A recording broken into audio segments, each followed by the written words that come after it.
Hello friends, Diane and Doran here for Machine Quilting Unlimited.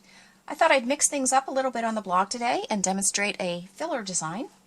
I'm going to be showing you a fill that I wrote and put in Filler Finesse back in 2012, and it's a rose. It's springtime here in Maryland. It's beautiful.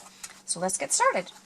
I've already taken the liberty of putting my feed dogs down and pulling my thread up, and I'm going to start with a spiral. Now when I start, I kind of locked the threads there a little bit. I'm going to pause here so I can get them out of the way. If I were making a show quilt, I would bury those threads, but for our purposes here, this is fine. Now I'm going to spiral around, and as I do so, I'm going to start making petals. And you can make as many or as few as you want. You can make them big or little. You can see that I'm trying to move slowly and evenly, where I shouldn't say slowly necessarily, but smoothly. I have a lot of experience free motion quilting, so sometimes I change the speed on the presser foot without even thinking about it.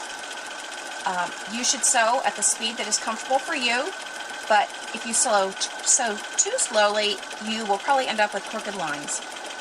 Okay, so I'm just bouncing in between the scallops, and I feel like I've gotten enough for that one rose, so now I'm going to start my second one. Now in the first rose I started in the center. Now I'm going to have to swirl in to get to the center of my second rose, and I'm going to backtrack right on that line, or as close to it as I can, and it's okay if it's not perfect. Now I'm going to start making petals.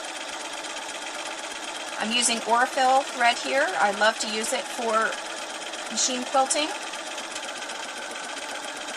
And I'm going to just backtrack there a little bit. That's a very valuable skill that we should all practice because it's so helpful in so many designs. There's my second rose. I'm going to do one more very quickly here for you. Spiraling out. And back around.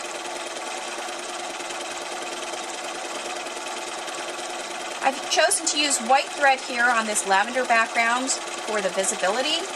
You choose whatever thread you think is going to work for you.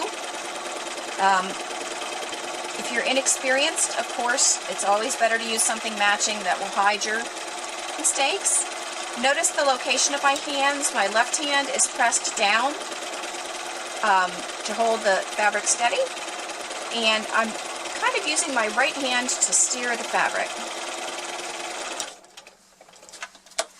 So there we have it, 3 pretty roses.